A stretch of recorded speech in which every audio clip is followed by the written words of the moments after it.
kamusta kayong lahat dyan? I hope you are doing well right now. Ingat, ingat, ingat po tayo palagi, lalo na sa panahon ngayon. In this vlog, magluluto po tayo. Magluluto po si Luem ng adobong puso ng saging. Kumakain po ba kayo nun? Tara, simulan na natin.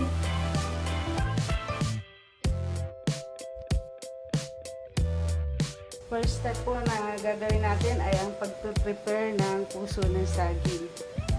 Ilalagay muna po ako ng tubig sa isang bowl. Konting suka.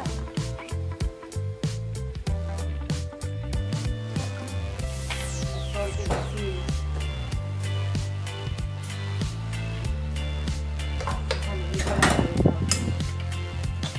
Dito po natin ilalagay mamaya yung hiniwa natin puso ng saging para hindi po umitim at maalis din yung pakla o pait ng puso kapag atin ng luto.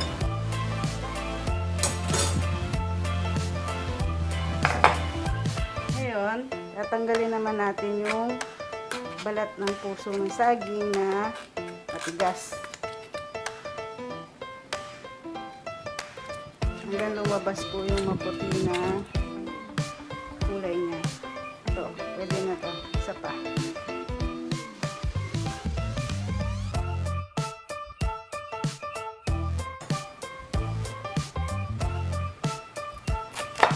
Iskasin natin to para matanggal yung dagdag.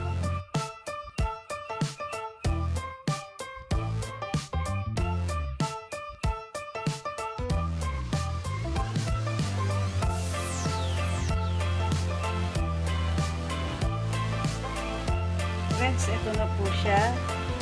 Set aside natin. Ngayon naman ay maghihiwa tayo ng baboy.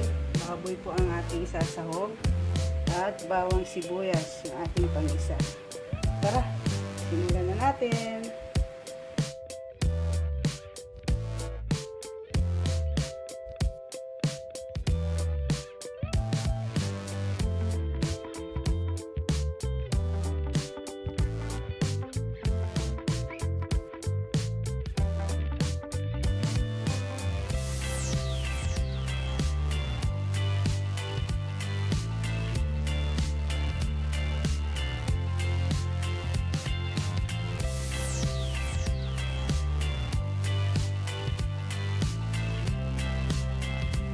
Friends, nahugasan ko na yung ating isasahog na baboy.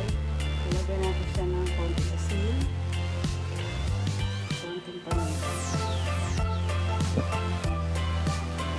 Naghugas ka rin ako ng kamay. Para habang hinigisa natin siya, sinasangkot siya, may lasa na siya. Okay, magisa na tayo.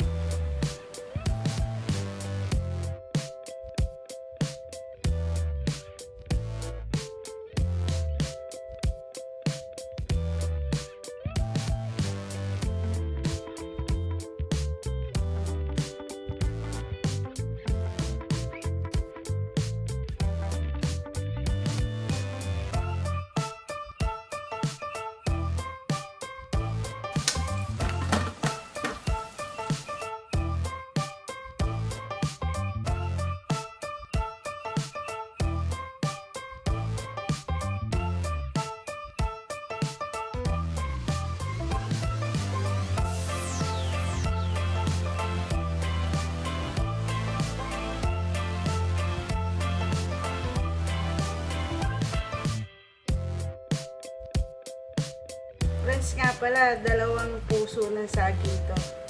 Dalawang medium size. Dinagdagan ko na para ma-share natin dun sa ating mga kapitbahay.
Ito na friends.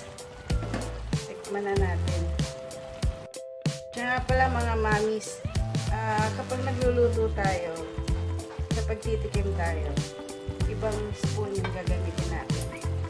Para respeto lang sa ibang kakain.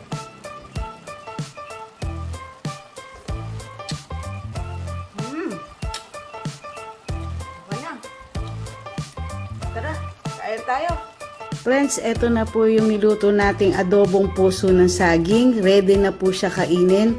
Ihanda po natin ng mainit na kanin at napakasarap po nito kapag may kapartner na pritong isda. See you on my next video, friends. Bye!